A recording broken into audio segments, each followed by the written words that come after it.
Parliament के इस ongoing winter session में इंडी ब्लॉक मींस ऑपोजिशन के 120 एमपीज द्वारा लोकसभा के स्पीकर को एक नोटिस दिया गया है।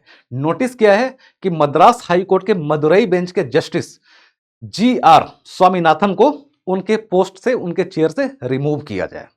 तो ये खबर एपीएससी का प्रिपरेशन करने वाले एस्पिरेंट्स के लिए बहुत ज़्यादा इंपॉर्टेंट हो जाती है। क्यों? क्योंकि एपीएससी लगातार अपने एग्जामिनेशन में, कंबाइंड कॉम्पिटिटिव एग्जामिनेशन में जुडिशरी से क्वेश्चन पूछने का ट्रेंड लगातार बढ़ा रही है। चाहे प्रीलिम्स हो या मेंस हो, क्वेश्चन का लेवल भी बढ़ रहा है और नंबर ऑफ क्वेश्चंस भी बढ़ रहे हैं। तो इसलिए ये टॉपिक हम लोग के लिए इंपॉर्टेंट हो जाता है, ठीक ना।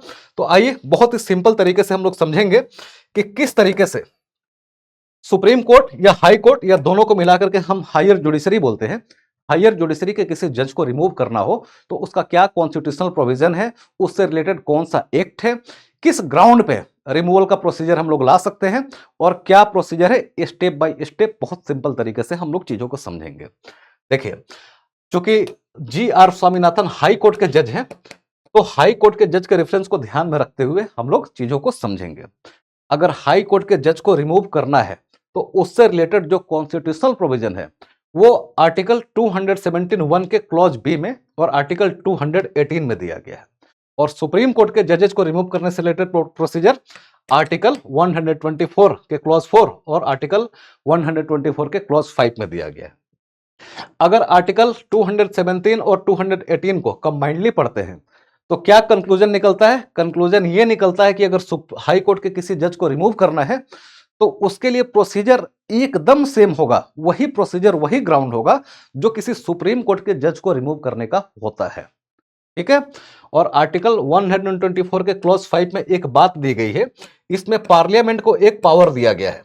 क्या पावर है? कि पार्लियामेंट अगर चाहे तो हाई कोर्ट या सुप्रीम कोर्ट के जज को रिमूव करने से रिलेटेड डिटेल्ड एक्ट बना सकती है। और पार्लियामेंट ने अपने इस पावर का इस्तेमाल करके 1968 में जजेज इंक्वायरी एक्ट बनाया। और इसी एक्ट में, जजेज इंक्वायरी एक्ट जो 1968 में बना, इसी में सारा का सारा डिटेल प्रोसीजर लिखा गया है कि किस तरीके से higher judiciary means supreme court या हाई कोर्ट के जज को हम रिमूव करते हैं। तो क्या प्रोसीजर है, सारा का सारा एक एक स्टेप करके हम लोग बहुत सिंपल तरीके से चीजों को समझ लेते हैं। देखिए, अगर किसी जज को रिमूव करने का प्रोसीजर प्रपोजल आपको लेकर के आना है, वो प्रपोजल अगर आप राज्यसभा में लेकर आते हैं तो कम से कम 50 एमपीज का सिग्नेचर चाहिए होगा, तो ही राज्यसभा उस नोटिस को एक्सेप्ट करेगी। और वही किसी जज को रिमूव करने का अगर आपको नोटिस देना है लोकसभा में, तो लोकसभा में कम से कम 100 एमपीज का सिग्नेचर आपके पास होना चाहिए। और अभी इंडी ब्लॉक ने या ऑपोजिशन ने जो नोटिस सबमिट किया है वो मिर्ला, मतलब हमारे जो हाउस ऑफ द स्पीकर हैं लोकसभा के, 120 एमपीज के सिग्नेचर के साथ सौंपा है, ठीक है। तो कम से कम लोकसभा में अगर लेकर के आना है रिमूवल का नोटिस तो 100 एमपीज चाहिए उनका सिग्नेचर, और राज्यसभा में अगर नोटिस देना है तो कम से कम 50 एमपीज का सिग्नेचर चाहिए। और ये आप सबमिट करेंगे किसके पास? Speaker of the house Lok Sabha में या chairman of the house Rajya Sabha में, ठीक।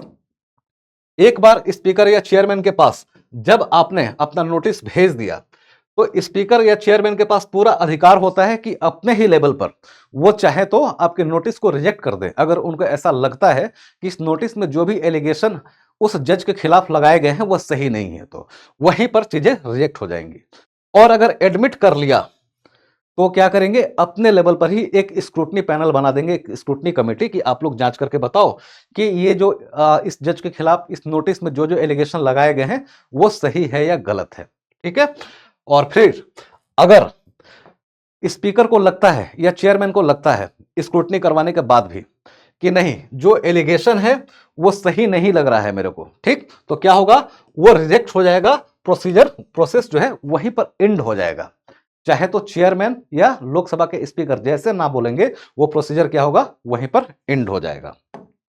लेकिन अगर एडमिट कर लिया, तो अगर एडमिट कर लिया कि नहीं, जो एलिगेशन लगाए गए हैं वो सही दिख रहा है, तो फिर आप क्या करेंगे? अगर लोकसभा में है तो लोकसभा के स्पीकर, अगर राज्यसभा में तो राज्यसभा के चेयरमैन एक इंक्वायरी कमेटी का फॉर्मेशन करेंगे। और उस इंक्वायरी कमेटी में 3 मेंबर होंगे। और 3 मेंबर कौन कौन होंगे ये कहां लिखा हुआ है? ये सारा का सारा प्रोसीजर, कितने मेंबर्स होंगे, सब कुछ लिखा गया है जजेज इंक्वायरी एक्ट 1968 में ही। जो 3 मेंबर्स की इंक्वायरी कमेटी बनेगी। उसमें एक सुप्रीम कोर्ट के जज होंगे, एक्टिंग जज जो एट प्रेजेंट काम कर रहे हैं, या फिर चीफ जस्टिस ऑफ इंडिया खुद होंगे। दूसरा, एक किसी भी हाई कोर्ट के चीफ जस्टिस होंगे। और तीसरा, एक इमिनेंट ज्यूरिस्ट होगा, मतलब एक ऐसा इंसान जिसके पास कानून से संबंधित बातों का बहुत अच्छी उनके पास जानकारी हो। तो 3 मेंबर्स की कमेटी बन जाएगी। ये कमेटी फुल इन्वेस्टिगेशन करेगी, ठीक ना, एविडेंस को कलेक्ट करेगी, जो भी विटनेस है उस एलिगेशन में, जो भी विटनेस शामिल है उन सबको एग्जामिन करेगी और अपनी रिपोर्ट तैयार करेगी। और फिर ये कमेटी रिपोर्ट सबमिट कर देगी किसके पास? जिस हाउस ने भी, अगर लोकसभा ने बनाया है तो लोकसभा के स्पीकर के पास, और राज्यसभा ने बनाया है तो राज्यसभा के चेयरमैन के पास ये अपनी रिपोर्ट सबमिट करेगी। अगर चार्ज प्रूव नहीं हुआ है तो प्रोसीडिंग्स जो है यहीं पर टर्मिनेट हो जाएगी, प्रोसीजर यहीं पर खत्म। और अगर चार्ज इंक्वायरी में निकल करके आया है, डिटेल इंक्वायरी में, कि ये प्रूफ हो रहा है, जो भी इनके खिलाफ एलिगेशन लगाए गए हैं वो सब सही दिख रहे हैं, तो क्या होगा? अब इसको हाउस क्या करेगा? पार्लियामेंट में वोटिंग के लिए प्रोसीड कर देगा। अब पार्लियामेंट में जब वोटिंग होगा, वोटिंग के लिए जब आएगा, तो पार्लियामेंट में उस पर बहस होगी, जैसा नॉर्मली बातचीत होती है। जो भी एविडेंस है उस पर एक बार फिर से चर्चा होगी, जो विटनेस है उनको फिर से एग्जामिन किया जाएगा। और यहां पर जज को पूरी अपॉर्चुनिटी दी जाती है उस हाउस के द्वारा कि आप आ करके अपने डिफेंस को रखो। जज साहब चाहे तो खुद आ सकते हैं, जिनके खिलाफ एलिगेशन लगाया गया है या रिमूवल का प्रोसीजर लाया गया है, या चाहे तो अपने बिहाफ में अपने लॉयर को भेज सकते हैं। और अगर motion for removal placed in each house separately, देखिए एक चीज यहां पर जो जरूरी है वो क्या है जानना, कि ये जो मोशन है ये दोनों हाउस में अलग अलग लाया जाएगा और अलग अलग ही पास किया जाएगा। इसका मतलब क्या है कि अगर किसी जज को रिमूव करने का मोशन है तो उसके लिए ज्वाइंट सिटिंग नहीं हो सकती है, दोनों हाउस के द्वारा अलग अलग ही इसको पास करना पड़ेगा, ठीक ना। और कैसे पास करना पड़ेगा? इसको पास करना पड़ेगा स्पेशल मेजोरिटी के द्वारा। मेजोरिटी के कई टाइप होते हैं, सिंपल मेजोरिटी, स्पेशल मेजोरिटी का टाइप 1, टाइप 2, बहुत सारे, ठीक ना। तो हम लोग अभी मेजोरिटी के टाइप को डिस्कस नहीं करेंगे। जज को हायर जुडिशरी के, चाहे वो सुप्रीम कोर्ट का हो या हाई कोर्ट का, उसको रिमूव करने के लिए पार्लियामेंट के दोनों हाउस को अलग अलग मोशन स्पेशल मेजोरिटी के साथ पास करना होता है। और वो जो मेजोरिटी है वो कैसी होती है?